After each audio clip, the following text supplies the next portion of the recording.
1 Samuel 18. After David had finished talking with Saul, Jonathan became one in spirit with David. He loved him as himself. From that day, Saul kept David with him and did not let him return to his father's house. And Jonathan made a covenant with David because he loved him as himself.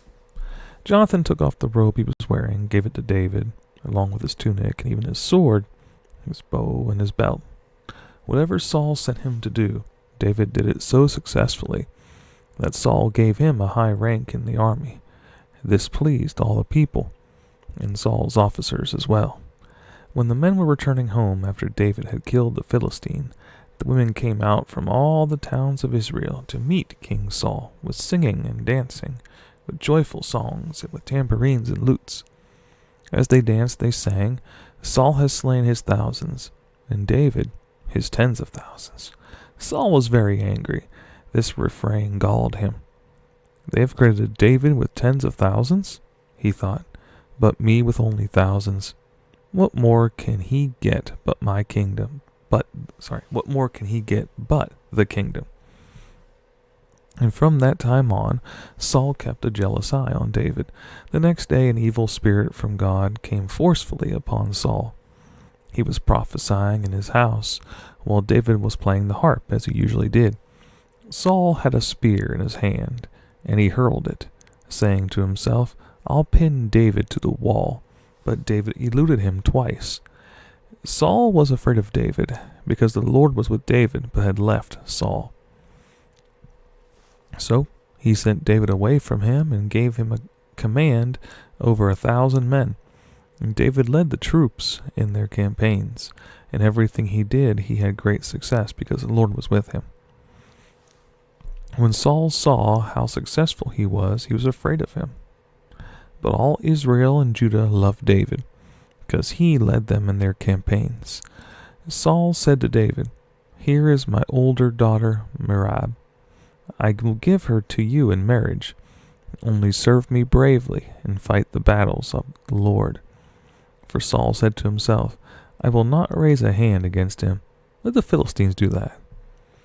But David said to Saul, "Who am I, and what is my family or my father's clan in Israel, that I should become the king's son-in-law?"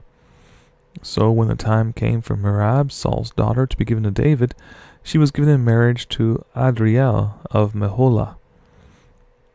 Now Saul's daughter Michal was in love with David, and when they told Saul about it, he was pleased. "I will give her to him," he thought, "so that she may be a snare to him, and so that the hand of Philistines may be against him." So Saul said to David, "Now you have a second opportunity to become my son-in-law." Then Saul ordered his attendants, "Speak to David privately and say, 'Look, the king is pleased with you, and his attendants all like you. Now become his son-in-law.'" They repeated these words to David, but David said, "Do you think it is a small matter to become the king's son-in-law? I'm only a poor man and little known." When Saul's servants told him what David had said, Saul replied, "Say to David, 'The king wants no other price for the bride than 100 Philistine foreskins, to take revenge on his enemies.'"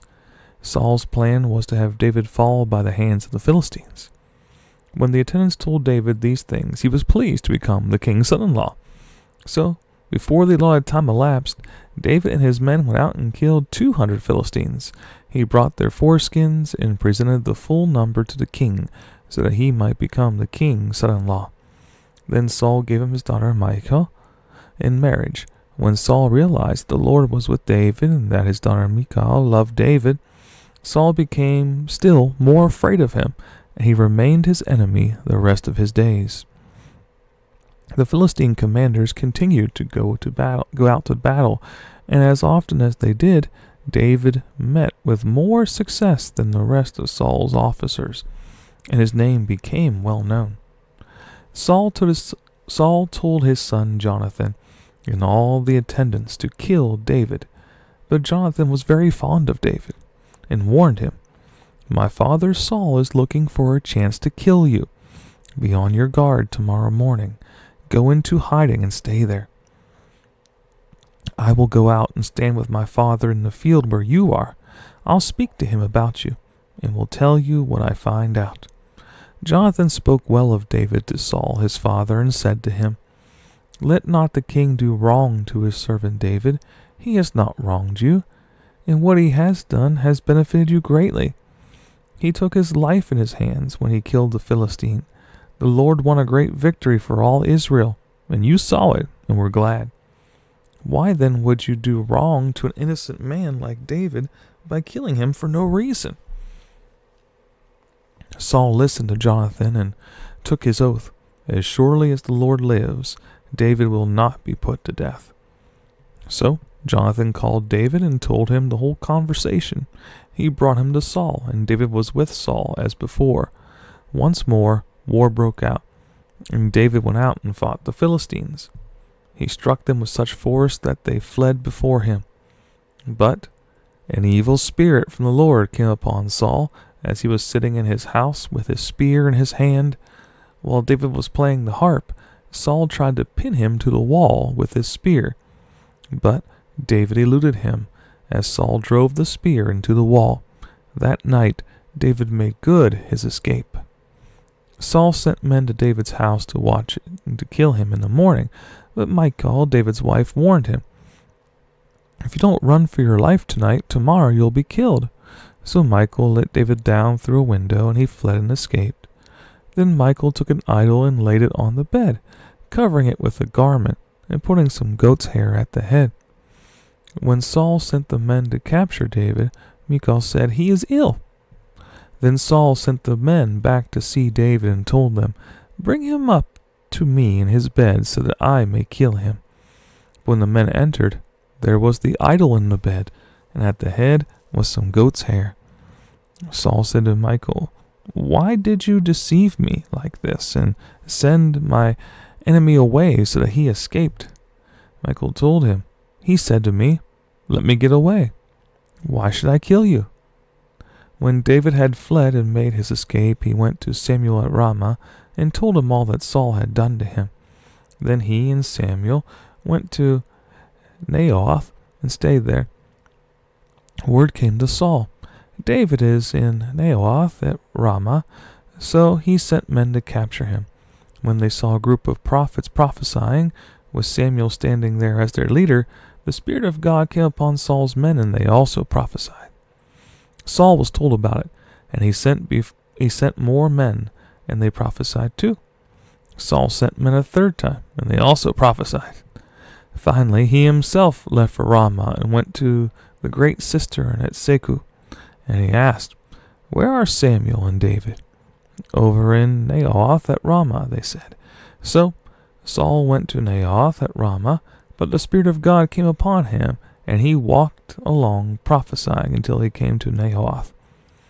He stripped off his robes and also prophesied in Samuel's presence. He lay that way all day and night. This is why people say, "Is Saul also among the prophets?"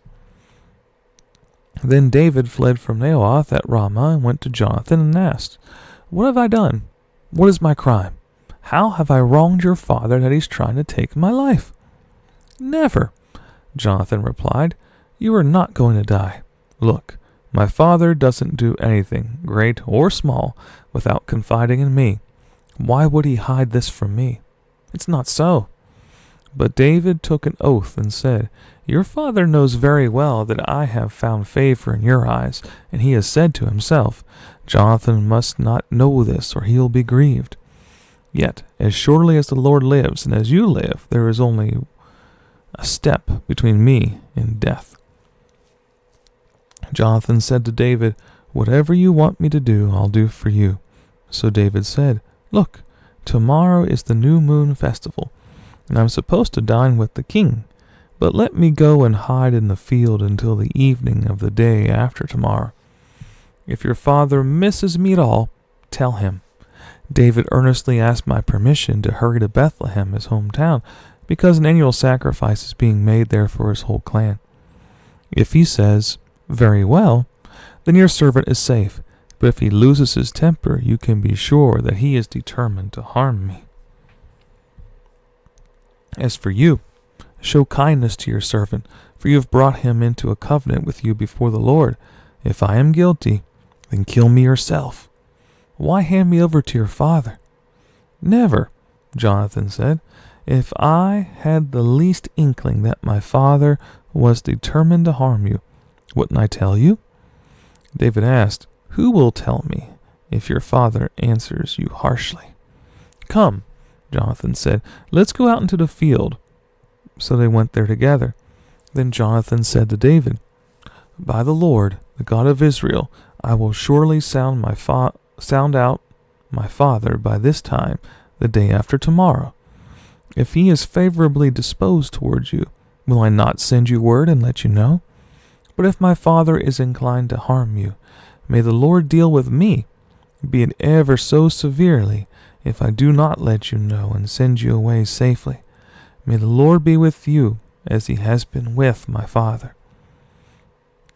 But show me unfailing kindness like that of the Lord as long as I live, so that I may not be killed, and do not ever cut off your kindness from my family, not even when the Lord has cut off every one of David's enemies from the face of the earth." So Jonathan made a covenant with the house of David, saying, "May the Lord call David's enemies to account." And Jonathan had David reaffirm his oath out of love for him, because he loved him as he loved himself. Then Jonathan said to David, "Tomorrow's the new moon festival. You'll be missed, because your seat will be empty. The day after tomorrow, toward evening, go to the place where you hid when this trouble began, and wait by the stone Ezel. I will shoot 3 arrows to the side of it, as though I were shooting at a target. Then I will send a boy and say, 'Go, find the arrows.' If I say to him, 'Look, the arrows are on this side of you, bring them here.' Then come, because, as surely as the Lord lives, you are safe, there's no danger. But if I say to the boy, 'Look, the arrows are beyond you,' then you must go, because the Lord has sent you away. And about the matter you and I discussed, remember, the Lord is witness between you and me forever." So David hid in the field, and when the new moon festival came, the king sat down to eat. He sat in his customary place by the wall opposite Jonathan, and Abner sat next to Saul, but David's place was empty. Saul said nothing that day, for he thought something must have happened to David to make him ceremonially unclean. Surely he's unclean. But the next day, the 2nd day of the month, David's place was empty again. Then Saul said to his son Jonathan, "Why hasn't the son of Jesse come to the meal, either yesterday or today?" Jonathan answered, "David earnestly asked me for permission to go to Bethlehem. He said, 'Let me go, because our family is observing a sacrifice in the town, and my brother has ordered me to be there. If I have found favor in your eyes, let me get away to see my brothers. This is why he has not come to the king's table.'" Saul's anger flared up at Jonathan, and he said to him, "You son of a perverse and rebellious woman! Don't I know that you have sided with the son of Jesse, to your own shame, and to the shame of the mother who bore you? As long as the son of Jesse lives on this earth, neither you nor your kingdom will be established. Now send and bring him to me, for he must die." "Why should he be put to death? What has he done?" Jonathan asked his father. But Saul hurled his spear at him to kill him. Then Jonathan knew that his father intended to kill David. Jonathan got up from the table in fierce anger. On that 2nd day of the month he did not eat, because he was grieved at his father's shameful treatment of David. In the morning, Jonathan went out to the field for his meeting with David. He had a small boy with him, and he said to the boy, "Run and find the arrows I shoot." As the boy ran, he shot an arrow beyond him. When the boy came to the place where Jonathan's arrows had fallen, Jonathan called out after him, "Isn't the arrow beyond you?" Then he shouted, "Hurry, go quickly, don't stop." The boy picked up the arrow and returned to his master. The boy knew nothing of all this. Only Jonathan and David knew. Then Jonathan gave his weapons to the boy and said, "Go, carry them back to town." After the boy had gone, David got up from the south side of the stone and bowed down before Jonathan 3 times, with his face to the ground. Then they kissed each other and wept together, but David wept the most. Jonathan said to David, "Go in peace, for we have sworn friendship with each other in the name of the Lord, saying, 'The Lord is witness between you and me, and between your descendants and my descendants forever.'" Then David left, and Jonathan went back to the town.